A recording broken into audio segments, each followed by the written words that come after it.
Again, thanks a lot for this invite, and fantastic to be a part of this seminar series.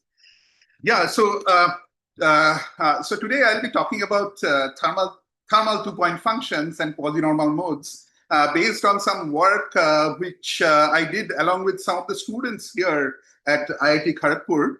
And Nivedita, Aditya, and Saurabh, I think they are all part of this Zoom meeting, and they are here.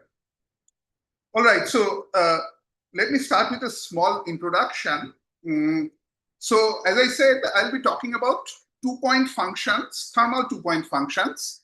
And as we all know that thermal two-point functions are very important in the field theory context, and they carry a lot of information about thermalization, about linear response, and in general about transport properties.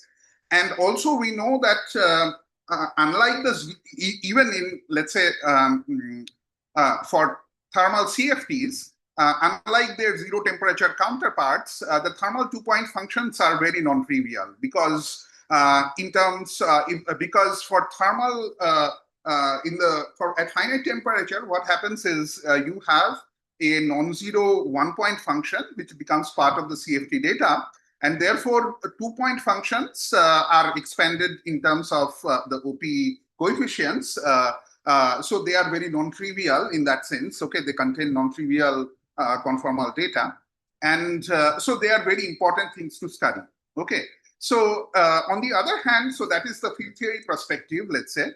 But in the holographic context, they can be computed very easily. Well, depends on exactly what you want to compute, but relatively they can be computed easily with the help of the bulk geometry. Okay, and this is the context on which we'll focus today. Okay, so this is the context in which we'll focus today, and so essentially in the bulk, in the holographic context, the thermal state is captured by a black hole or a black brane.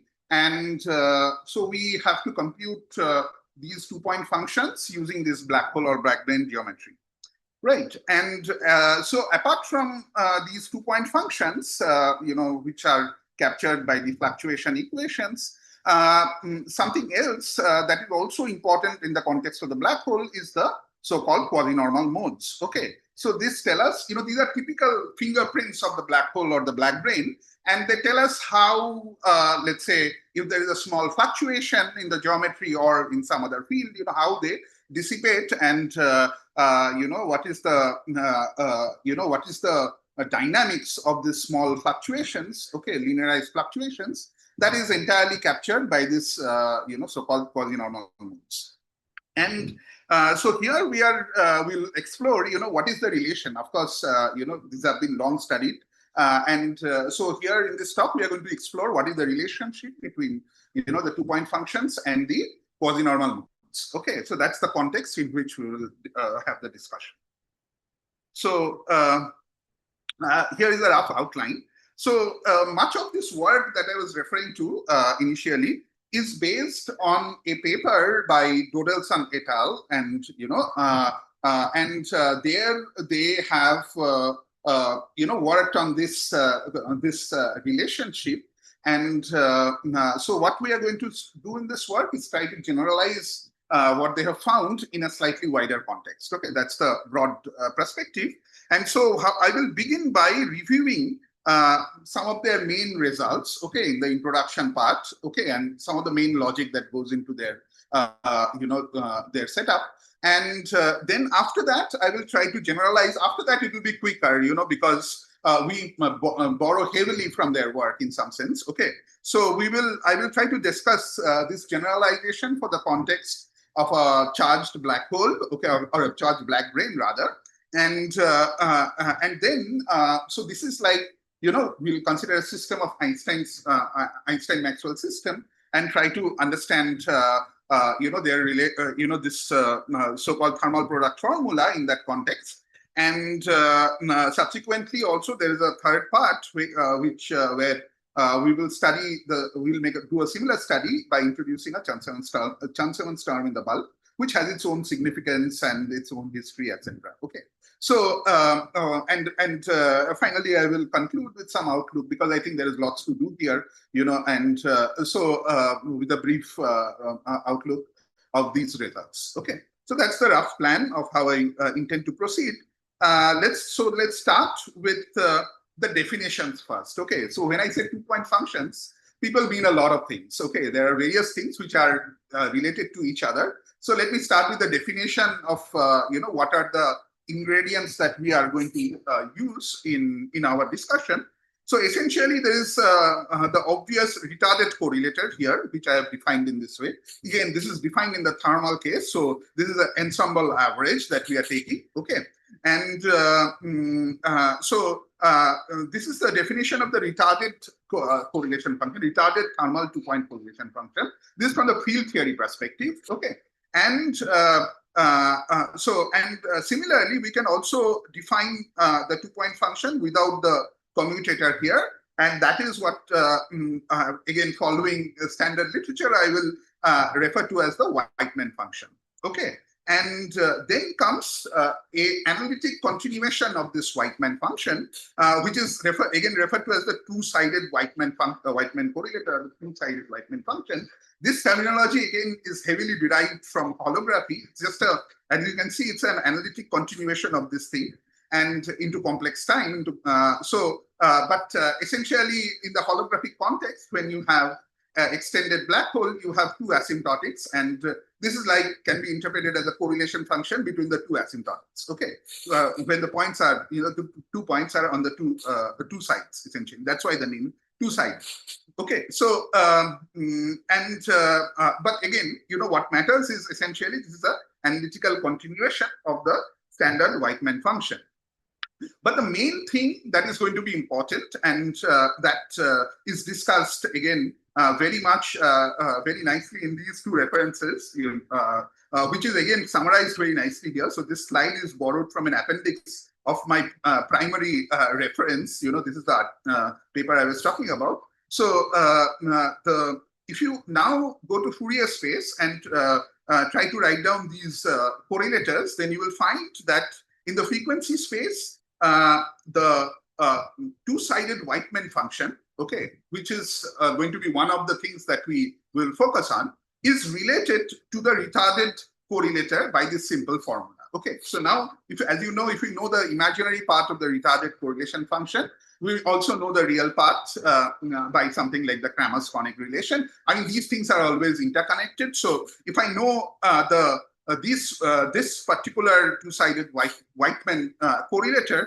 then I know the retarded correlator as well by this simple formula. Essentially, if you just take these definitions and do the Fourier transform, do some manipulation, this is what we get. So this is going to be, so therefore, in our discussion here, I'll use both these things. Okay, the two-sided correlator, this I will call as the two-sided correlator, as well as the standard retarded correlator, which can also be computed easily holographically. Okay, so that's the two things that we are going to consider here. And so now what is the point? So the point is that if we consider this two-sided correlator, okay, then of course it is very well known that it has poles. The poles of the two-sided correlator, okay, the retarded one as well as the Whiteman two-sided correlator as well as the retarded correlator, they are determined by the quasi-normal modes. Okay.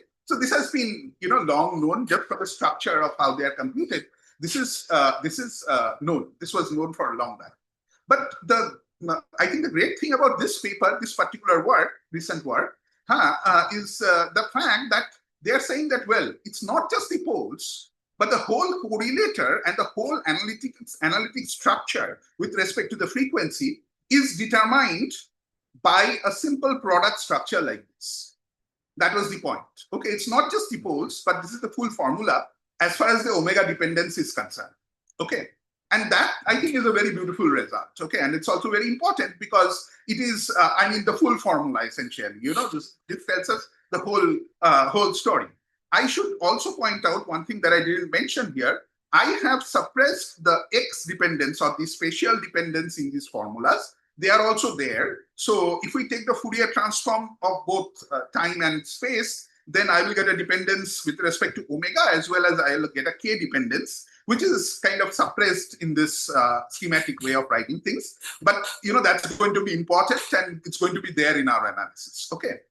So we have this beautiful result where we see that the entire two-sided function, two-sided Weightman function, is determined in terms of the quasi-normal modes. So these are the quasi-normal modes, and this is the frequency dependence that we have. Okay. So apart from a overall multiplicative constant, okay, apart from overall multiplicative constant, which is going to be important in our discussion, so let's keep this in mind. This constant is independent of omega, but it can depend on other parameters of in whatever context you are evaluating this function. So it can depend on momentum. It can depend on, like, if you are dealing with a charged black hole, it can depend on background charge, etc. Okay, so this is a constant which is there, and which a priori is not determined by quasi-normal modes, as far as we know. But other than that, the whole formula is determined. Okay, and that's the claim where there are various examples that were worked out, and I will also briefly sketch the outline of the proof that they had. Okay, so now let me ask the question that how general is this formula? Okay, so and in order to ask that question, I try to look at a scenario where we have operators that are mixing. What do I mean by that? So as we know, in the ADS CFT context, operators in the boundary CFT, they correspond to bulk fields, right? So if we have these bulk equations and they mix with each other, that means they are coupled equations in the bulk. So that is the context in which I'm calling that there is an operator mixing. This is what I mean by operator mixing. So in that context, what happens to this formula? This is the question I'm going to ask. Okay, and what we find very interestingly, and perhaps this was very anticipated result. Okay, not very surprising perhaps. Okay, particularly to the authors of our primary reference, I think this was not very difficult to guess. That the answer is, interestingly, it's not just a single product. Okay, it's a sum of products. Okay. So this is what I'll try to explain to you and try to convince to you that the structure of the product formula is slightly more general if we want to draw general lessons from from this holographic analysis, then the structure of the product formula is slightly more general than just a simple product, but rather it's a sum of products. That's basically the punchline. And I will now consider, some shear sector fluctuations of R-charged black holes in 5-dimensional ADS to convince you that that is the case. Okay, that's the thing that I will do right now. Okay, so that's the context. So moving on, before again, continuing with the extended introduction, I think it is very important that I very quickly go through the proof. Okay, this is like outline. Okay, the exact details of the proof, you can go back and look at the paper, but just the outline is somewhat important. So what are the ingredients? So the way they proceed is as follows, that let's say we have a black hole background. I've written a black brane background. You can also take a black hole background. They did it in the paper. This is the paper I'm talking about. Okay. And so if you take this black brane background and you write down a scalar equation, okay, which is in the background of this black brane background, and you try to think of the scalar as a small fluctuation over the black hole, and you take it of this form. I mean, this is the ansatz for the scalar. Then the equation that you get for this phi of r, that you need to solve, right? And so we take this ansatz and plug it back into this equation, and then the equation, we get a equation in terms of the radial coordinate, okay, which is I mean z here. Okay, so there is my radial coordinate. So the convention here is that I'm going to use is z tends to 0 is the boundary, whereas z tends to 1 is the horizon. That's going to be my convention. Okay, so now in terms of the z coordinate, we know that the phi, the scalar field, has two kinds of behaviors as far as its asymptotic behavior is concerned. Okay, one behavior is so-called non-normalizable behavior. This is the non-normalizable mode, and the coefficient we refer to as the source generally. Okay. And then there is a normalizable part. The coefficient is generally understood as the operator expansion. Okay, of the operator dual to this field phi. Okay, in the bulk. So so now this is the asymptotic behavior, and we can take the scalar equation and we can move to certain tortoise coordinates. Okay, and if we move to certain tortoise coordinates, then it becomes very clear that the equation that we have is essentially like a Schrodinger equation. Okay, and therefore the problem of solving this particular profile of phi of r is essentially trying to solve a Schrodinger problem. And we can ask that given the boundary conditions, that let's say I tell you that the field is ingoing at the horizon, and it is normalizable at the boundary. That means I'm setting this s to 0, let's say. Okay, that in that context, what are the solutions possible? In particular, what are the values of these frequencies that are possible?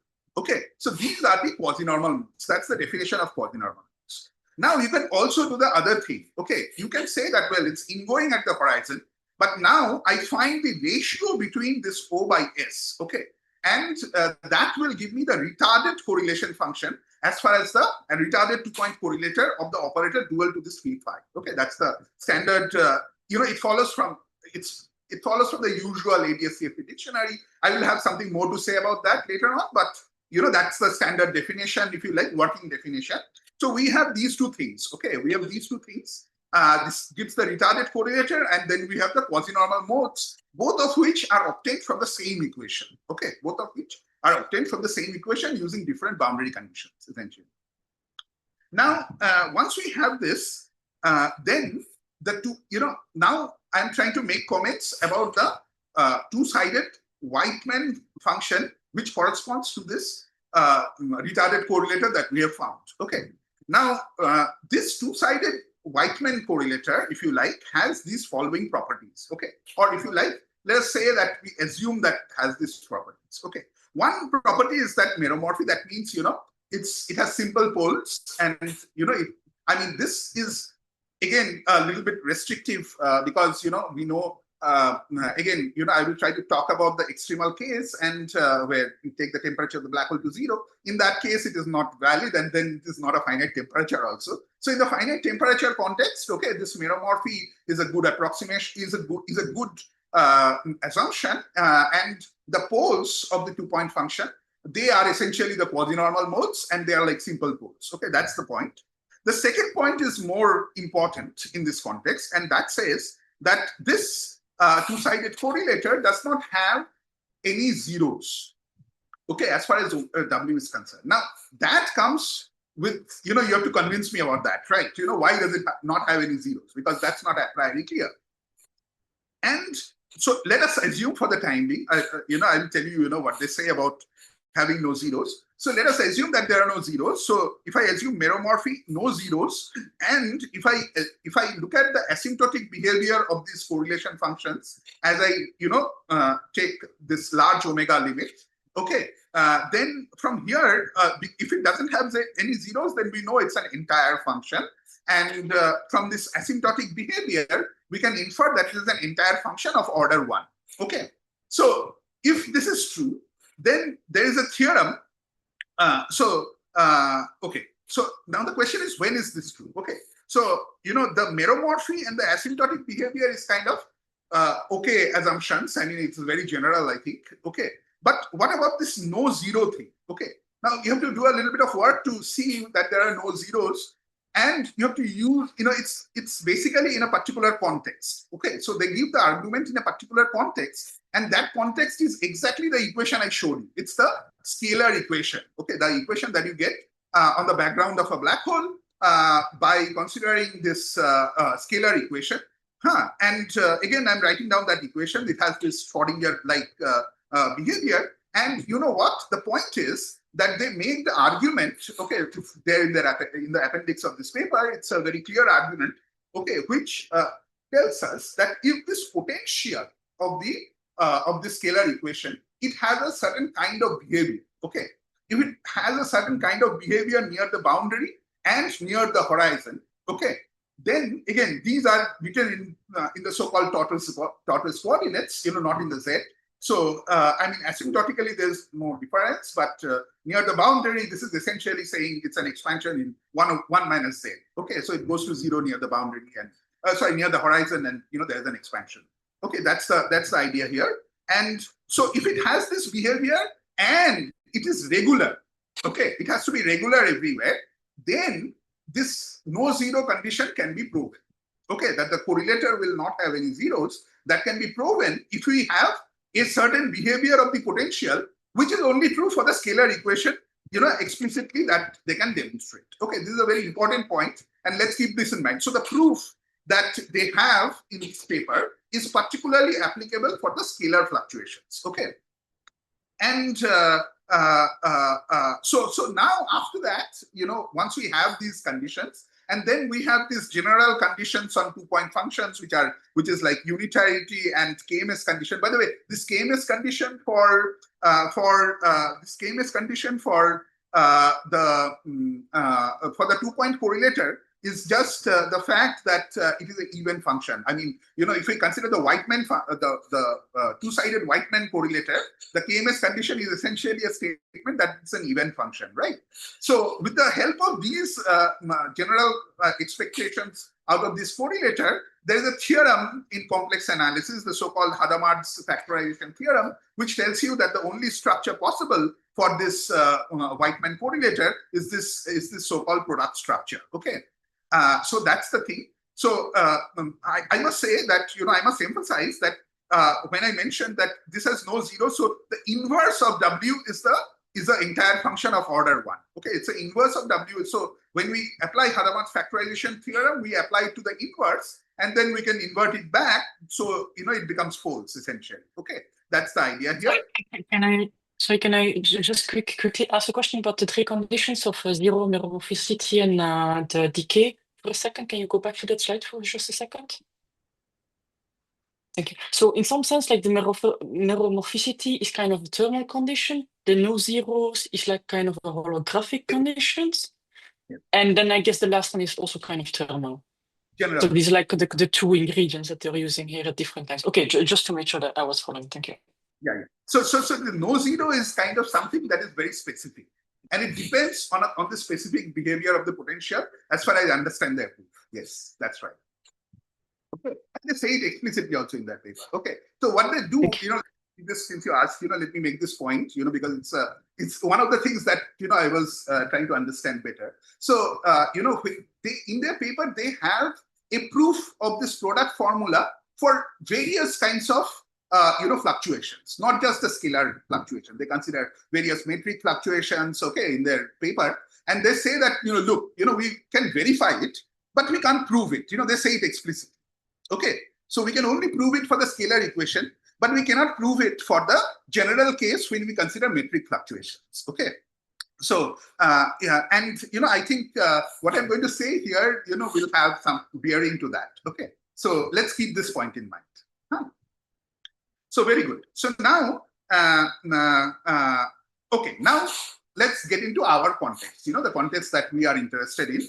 And this is the context of the Einstein-Maxwell system, okay, in 5 dimensions, okay. So this is a truncation of type 2b supergravity, and it is like, one truncated sector of, from the boundary point of view, it is a proper truncated sector of n equal to 4 Yang-Mills.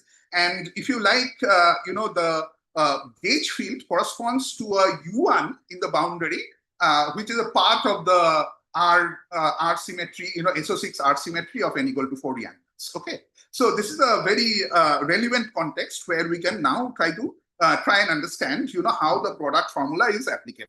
Okay, so here again, the background that we choose, is a black-brane background, the thermal plasma. So it's the n equal to 4 thermal plasma, okay, that we are looking at. And again, we are considering some specific conventions here. We have set the horizon radius to be at 1, and therefore we are left with only one parameter here, which is Q, which controls the temperature, and these are the formulas. Okay, Q and temperature is related in this way, and Q also gives us the charge or the background charge density as well as the chemical potential. So Q is the parameter. So this is a solution to the Einstein-Maxwell system that we are considering here. It's a charged black brane, and we have it's a one-parameter solution, if you like. Okay, after we have fixed the horizon radius, okay, to be at 1. Okay, so f of z has a 0 at z equal to 1, essentially. That's the point. And then this is our convention, and now we'll look at the fluctuations around this background. Okay, so the fluctuations are again linearized equations. They are linearized fluctuations around this background. And when we look at the fluctuations, there are many components of the fluctuations, because there are metric fluctuations like this, and there are gauge field fluctuations. Okay, so now there are many components, but they classify. It is possible to classify these different fluctuations into 3 broad categories. Essentially, what happens is, so if I choose a wave vector here, which characterizes the spatial dependence, okay, so the wave vector, from the boundary point of view, there's a rotational symmetry, which is SO3 in this case. Okay, we have a 4-dimensional boundary, so it's a SO3 rotational symmetry. The wave vector breaks this rotational symmetry into SO2, right?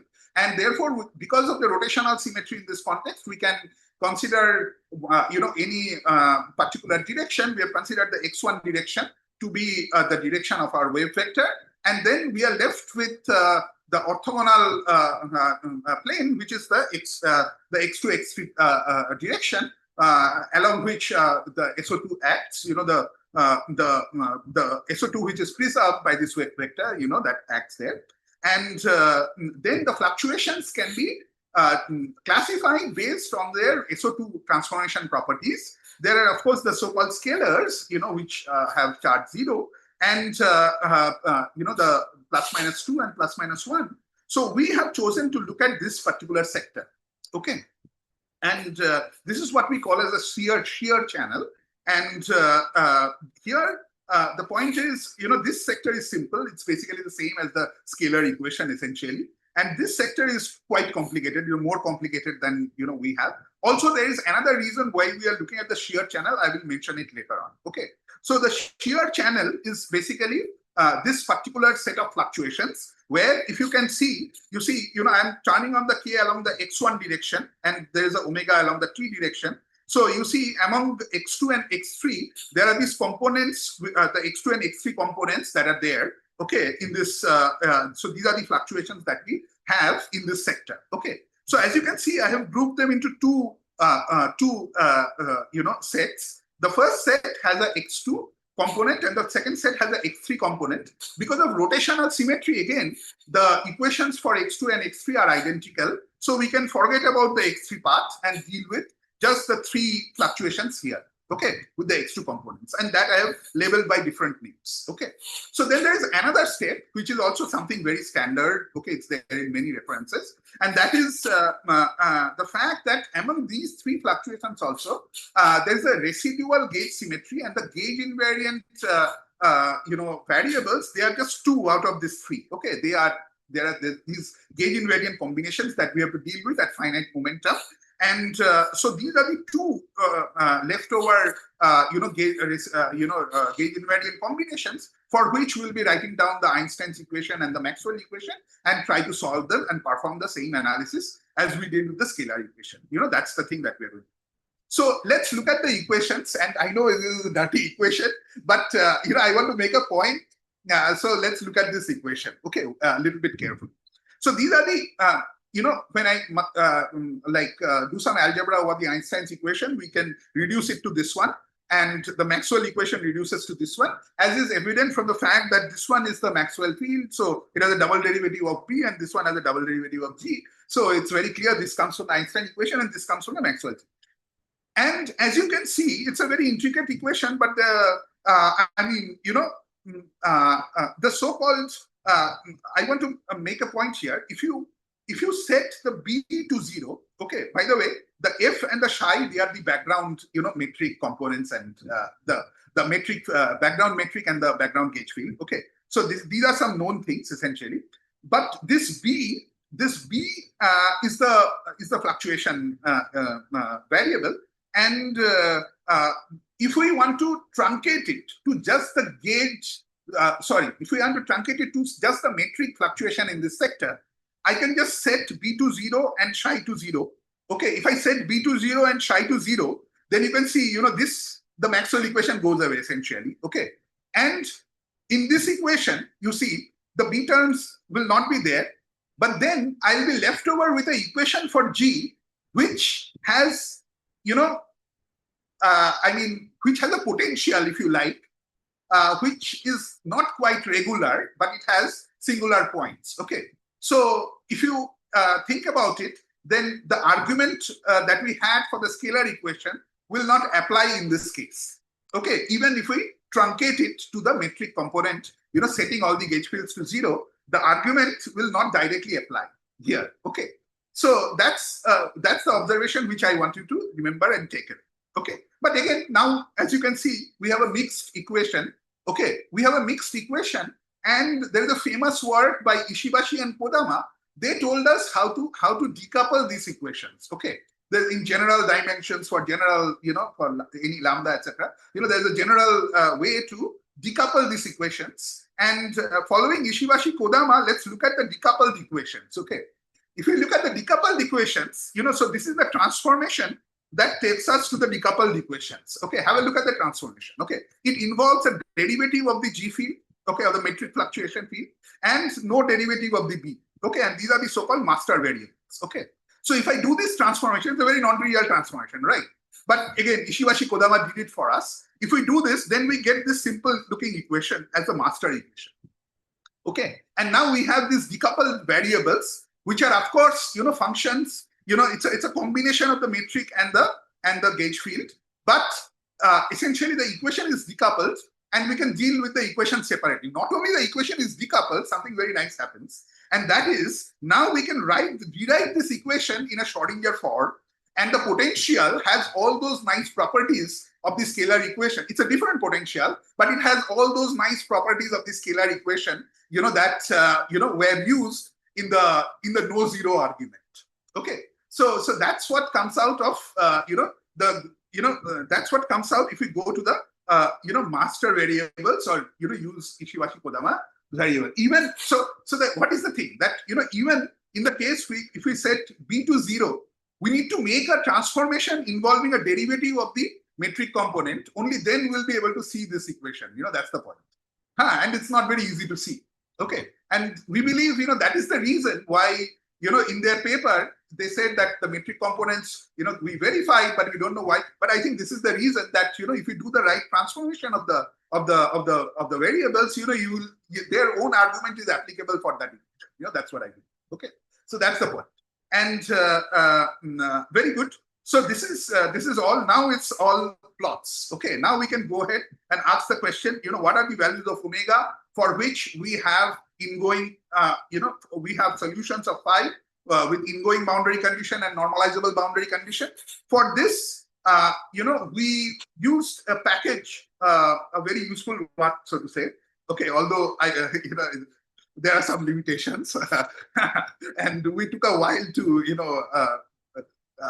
get it running. So there's a package by Aaron Jansen, which is called QNM Spectral, and it is very important.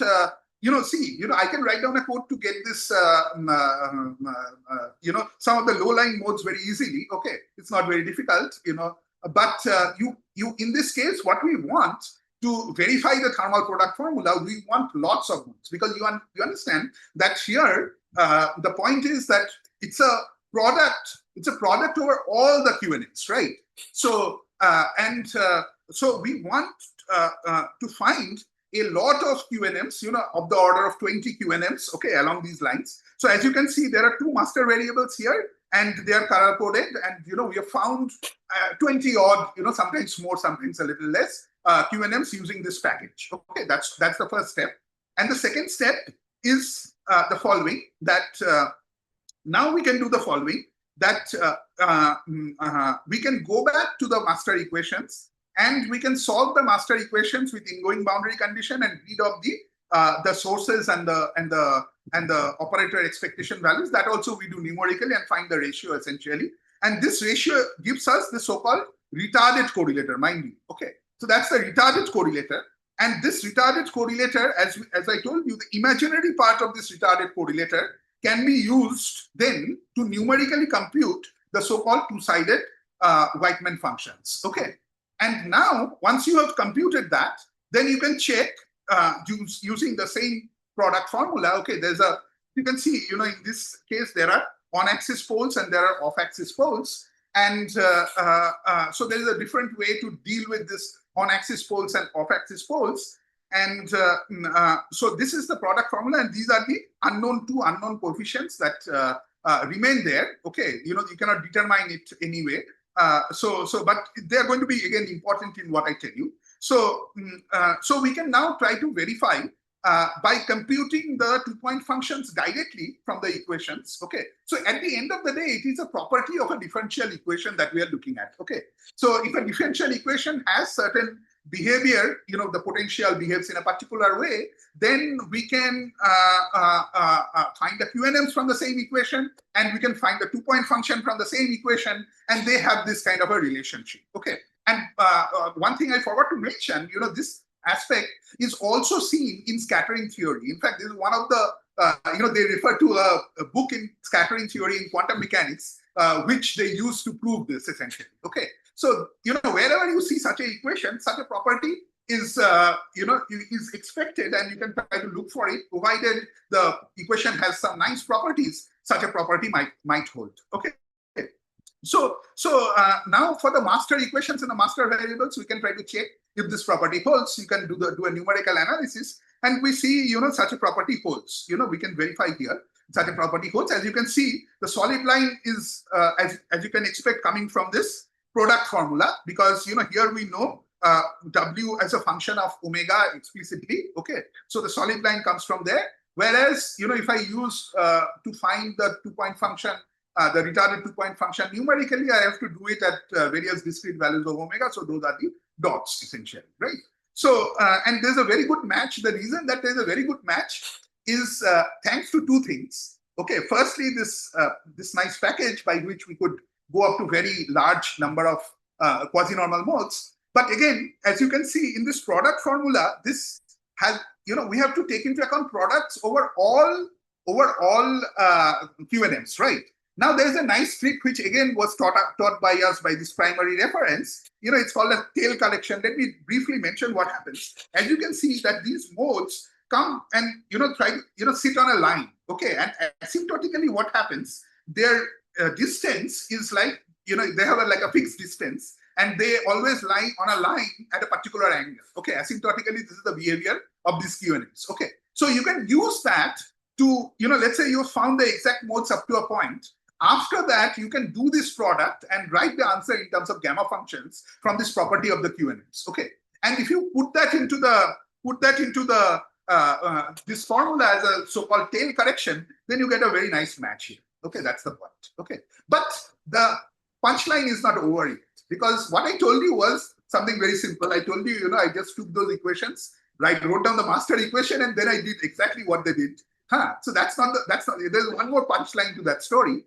And that punchline is as follows. Now you can ask that, okay, I have found these correlators for the master variables. Okay, but we know that, what we are trying to do here, this master variable corresponds to metric fluctuations and gauge field fluctuations. Okay, so they couple to the energy momentum tensor and the conserved current from the, components of the energy momentum tensor and components of the conserved currents from the boundary point of view. Okay. So we should be able to compute the 2-point function using these master variables. We should be able to compute the 2-point function of the energy momentum tensor and the conserved currents, as well as the cross correlators. Okay, that we should be able to do. Okay, how is that done? Again, that's standard holographic dictionary. But let me just, very quickly tell you what the steps are. I mean, you just find the on-shell action asymptotic, use the asymptotic form of the solutions, and find the on-shell action, use the appropriate counter terms, and then write down your boundary on-shell action in terms of the sources and operators. Then you differentiate with respect to sources twice and set the sources to 0. It's the usual procedure in holography, the usual ADS-CFT dictionary. You can use that to perform this calculation. Okay, and again, there are very standard references which even does this thing in the context that we are talking about. Okay, So in that context, you find that the retarded correlation function of these currents, they are expressed as linear sums of the so-called correlators of the master variables. Okay, it just comes out of that holographic dictionary. Okay, and these numbers are something which you can determine by evaluating the on-shell action. Okay, we've done that in the paper and it's written here schematically.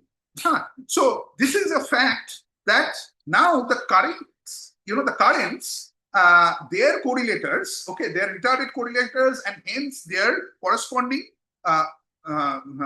two-sided Whitman functions, they are written in this way. Okay. So, and now we can convert this statement into the statement for the Whitman functions, okay, the corresponding Whitman functions. And now we can use the product formula, okay, which we have verified for these, master variables, okay.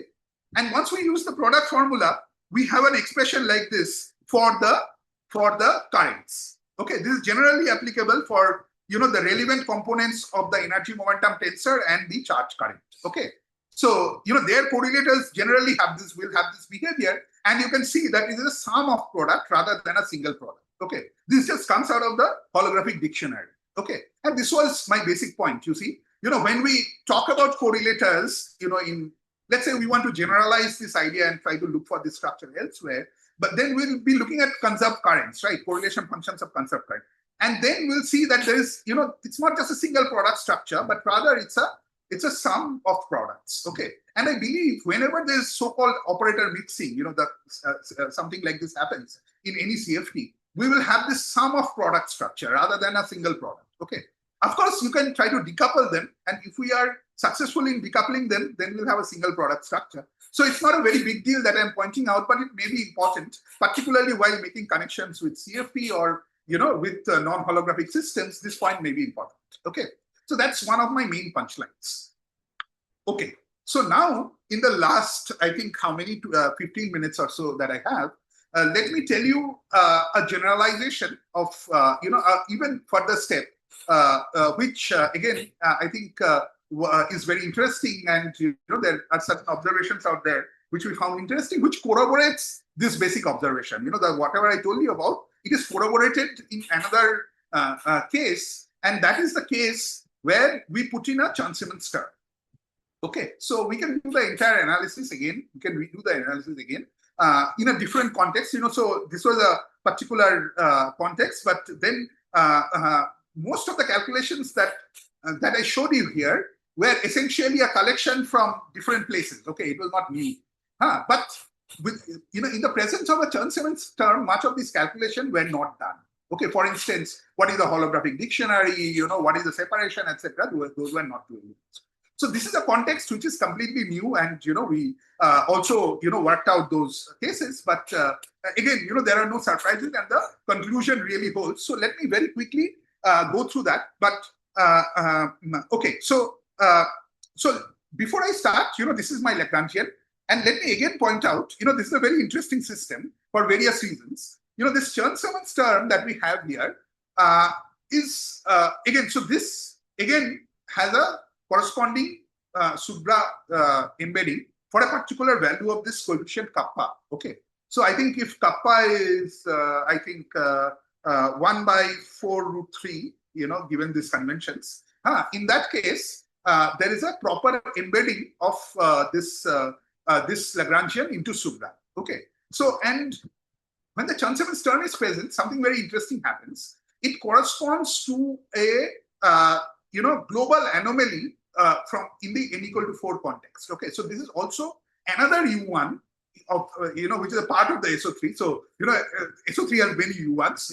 There are some U1 subgroups which are non-anomalous, but there's also one U1 subgroup in SO6 of n equal to 4 real-mels, which is so-called anomalous. Anomalous in what context? So there's some confusion sometimes in this in the wording. Well, the point is there's a global symmetry, right? So the currents are conserved because there's a global symmetry and it's not gauged, right? So there's not really any visible thing. But if you put in background fields, then the currents becomes non-conserved. So this is like a potential anomaly. Okay, so if you have a particular background field turned on, the E and B field turned on corresponding to this U1, then you will see that there's a E dot B term in the current conservation equation. Okay, so but in the absence of any such background, the current is conserved, and not only that, this is also a system which has told us that there are some very interesting transport properties that are related to this anomaly coefficient. Okay, even if it is like a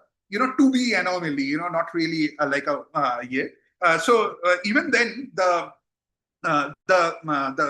coefficient here plays a very important role in determining it. Actually, results in various, particularly in hydrodynamics, this has played a very important role. There are many papers related to this. So this is a very interesting system to consider, and particularly in this case, because we are able to compute the correlation functions exactly. So therefore, I was trying to see, what is the effect of this anomaly coefficient on such correlation functions, particularly because we are able to compute them exactly. Okay, so if there is any interesting feature.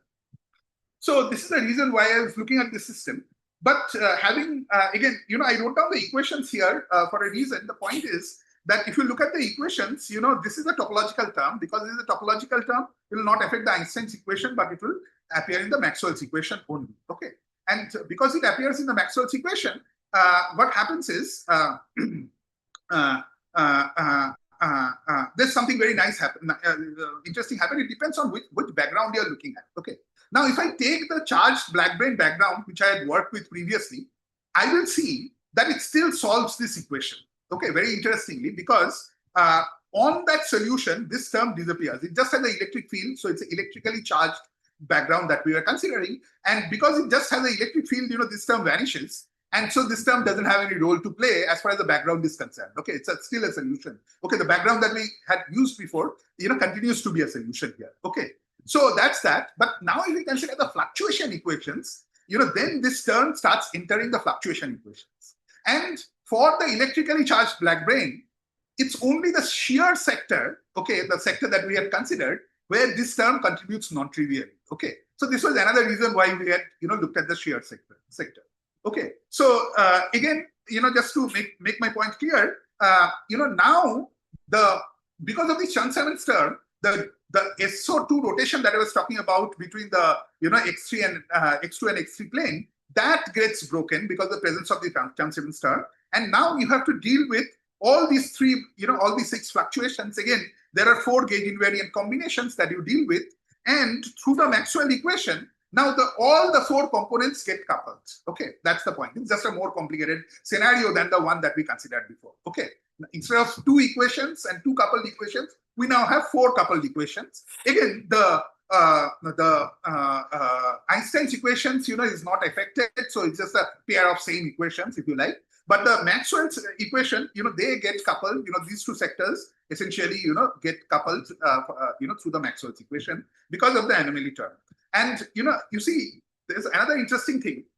It's also important to work at non-zero value of k, because if we set k to 0, then much of what I'm saying, realizes. Okay, so we have to, things are non-trivial at non-zero momentum, and you can see, kappa and k kind of multiplies together, and it appears together everywhere. Okay, wherever kappa appears, it comes multiplied with k. It's happening because of the nature of the background. Okay, the nature of the background we have chosen. This is what happens to the fluctuation equations. Okay, very good. So again, let me not bore you with the details. You can anticipate what's going on.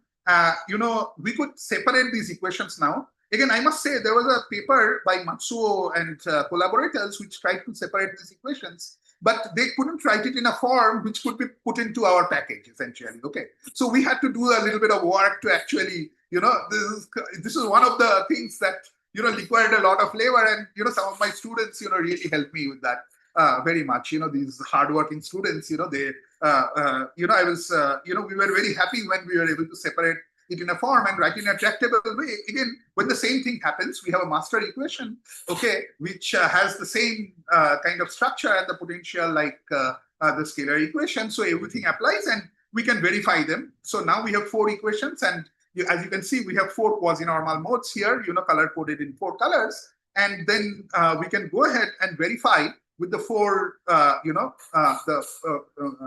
2-point function of the master variable, and we get a very precise agreement. So the fact that there is a precise agreement is a very non-trivial check of, at least some part of the calculation that we are doing is right. Okay. So of course, it's not a check. I should mention here, if we did a mistake in finding this equation or mistake in writing down the potential, let's say we did a mistake. This is not going to be a check, because as I'm emphasizing again and again, it's a property of this differential equation, provided it has some basic properties, this will, will be around. Okay. So, but it's a good check of our numerics that, that this is working. Okay. It's a very good check of the numerics. Okay. So may I ask you a question? So in the product formula, you still have this unknown coefficient in front. How you compute them in these cases? Sorry? How you compute them in these plots? So what do you do with these coefficients? That's something which I really wanted to discuss. Let me do that. Okay. Right. So in these plots, okay, the unknown coefficient is set by a normalization because it's an overall constant, right? As you can see, it all starts from 1. Okay, so I take some value near 0 and set it to 1. Okay, that's how I'm fixing this unknown coefficients. Okay, but you know the story for the correlator with the currents. These things are non-trivial. Coefficients in the sum. They determine the zeros of this function. Okay, they're very non-trivial. And I mean, this is something which we have wondered. We couldn't find any way to express these unknown, numbers in terms of the quasi-normal modes. That would have been ideal. If we could find these are also functions of, charge, the momentum, etc. So these have all these same kind of dependencies as the quasi-normal modes, but there is no explicit expression of these quantities in terms of the quasi-normal modes, as far as we could see. And so we could put them together. You see, something what we did here was, can we put them together to make a plot of these current correlators themselves. Okay, so this is just an example of that where we did it. So there, what we found is we found them by actually fitting them, fitting the curves. Okay, so we read off that data from the direct calculation. So we have one calculation where we know this correlation functions exactly, right? And from there, by fitting that data, we could read that off, right? And then put them in this formula to find this thing. So that is a bit of unknown that remains there. And at the moment, we don't know how to fix it. And this is an important point, I think. In the whole analysis, it's true that it is independent of omega. So as far as the omega dependence is concerned, it's it's fixed by this sum of product structure. But then there are zeros, and the location of the zeros are not determined by the QNs, unfortunately. Okay, as far as the current correlators are concerned. Okay, so that's the status at the moment. But I have a feeling somehow I'm missing something here. There may be some trick, some nice trick, by which these correlators are determined. I mean, these unknown numbers are determined eventually. That's one of the things which I will try to see if possible. Okay, by some other criterion. We need a new criterion, essentially. It's not going to, what we have here is not going to be enough. Okay, maybe it's by some other criterion. There are some analytic properties, etc. With respect to K, maybe which can fix it finally. But it will require some other input. Okay, so now two more things and I will stop. Two more very interesting observations about, so while we were at it, we had a package by which we could find quasi-normal modes. So some of my hardworking students were playing with the package for different values of the parameters. And what they observed was something very nice. Okay, and there were two observations. Okay, which I find could be important because again, this is a statement of n equal to 4 Yang-Mills in some sense. Okay, I mean again for a specific value of kappa, but there are it's an important system essentially. So what they find is something which is very interesting is that if you look at one of these master variables, okay, this is one of the nice observations that came out of this. If you look at one of the master variables and let's say you fix the charge and the value of kappa to some value, okay, and you cranked up the K value or the momentum value, and then you see the quasi-normal modes which are near the real axis, they tend towards the real axis. So the imaginary part of the quasi-normal mode that tends to vanish as I increase momentum. Okay, so these are so-called long-lived modes. Okay, so there is no imaginary part to it. Okay, and it seems that in this kind of systems involving this Chern-Simons term, or rather, this anomaly term in this kind of system, there are these long-lived modes which have been previously reported in the literature, but not for the electrically charged black hole. Okay, so there has been work by essentially Amos Yarum and some of his collaborators, where they have some very nice general theory on why these long-lived modes appear, but they were looking at a magnetic black hole background, and but it seems that even for the electric ones, such long-lived modes exist, and they are somehow important because you see, if you turn on an excitation in these modes, they will continue to live forever because there is no damping. Essentially, it's surprising from the point of view of the black hole. Anyway, so this is another observation, which again, we found is that now if we look at some other values of the parameters, then what is observed, particularly at high values of the kappa, variable, okay, what is observed is there are some modes that develop a positive imaginary part. Okay, this signifies that there is an exponential growth with respect to time as far as the fluctuations are concerned, and this implies that there is a dynamical instability in the system. And this is something which I never quite understood very well. There's a very simple system, the charged black hole, okay, with a constant charge density. Okay, but then it seems that because of the anomaly coefficient, there is some kind of dynamical instability in the system. Okay, again, this observation I find curious, and again, some of my students, particularly I think Aditya, made some very nice observations about this. It's that, so what we are showing here is a schematic plot of the kappa versus k space where this instability exists. Again, this has been done by sampling points. Okay, so this is not like a serious plot. Okay, at the moment this is not a serious plot, but we could sample some points here and there, and we could find that there is a schematic dependence of the instability like this. Okay, so it seems that there are two features. One is there is a threshold below which everything is stable, like below this value of kappa, everything is stable, and also this plot is a schematic plot for a fixed cube. Okay, so what is we are observing is that for a small value of q, this point is very high. In fact, for q equal to 0, there is no instability at all, right? But for as the value of q increases and we approach the extremal point, so to say, okay, this point comes down, and at the extremality, this is the lowest. Okay, this point of this critical value of kappa value, where the instability starts existing, if you like. Okay, again, we are saying this from some very rough numerics. Okay, this is not very concrete, but you will see I'll have one more comment to make at the end, for which I'm fairly confident of what I'm saying. So there's Can I maybe ask, do you know already where it sits with respect to the kappa for the supergravity embedding? Yeah, so the value of kappa, that's the point. Yeah, that was what I was. Sorry. Very good. That was the exact point I was about to tell you. For the supergravity embedding, let's say I do it for q tends to the value where it's extremal. Okay, so then this point is lowest, right? Okay, and what we find within numerical errors, the supergravity point lies very close to this value. Okay, but below, slightly below. Okay, but we are not 100% sure. But as far as we try to investigate this point. But what we found, at in decimal places, the supergravity point lies below this threshold value. Okay, so as far as we can tell from our numerics, the supergravity point is a point where there is no instability at all for any value of the momentum.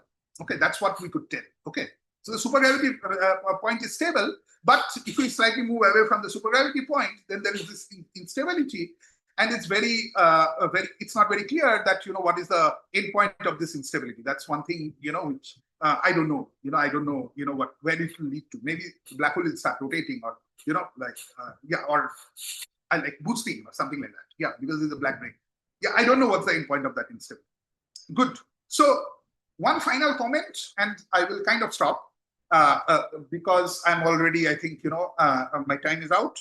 So, there is something that happens which is very interesting at the extremal point. There's something very well known for a very long time, that when we approach the extremal limit, what happens is the on-axis poles, they coalesce together to form a cut. Okay.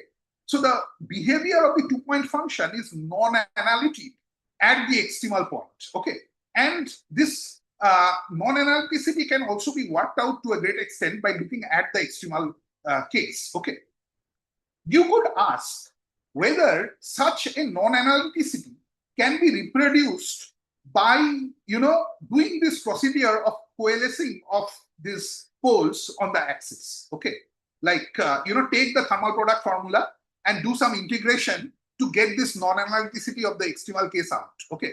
I must say we did some preliminary attempts, and we were not very successful at this. Okay, but I think it's still a interesting question to ask, that whether the extremal non-analyticity can be derived out of the thermal product formula, and if we find something, again, we will report it in the future. But while doing that analysis, we noticed something which is again very interesting. It is the fact that if we try to go into near horizon coordinates in the extremal limit and look at small omega expansion, take the leading order, then in the near horizon ADS2, we get a scalar equation. Essentially, the master equation boils down to a massive scalar equation in ADS2 with a particular value of mass, which is determined in terms of the Chern-Simons coefficient and the values of momentum, as you can see in this complicated formula. Okay, the reason why I wrote down the complicated formula is that, one of these expressions, there are 4 expressions because there are 4 master variables, right? But one of these formulas, goes below the BF bound for a particular choice of values of K and kappa. Okay, so there's a near horizon instability that emerges for a particular value of K and kappa. If kappa equal to 0, there's no instability.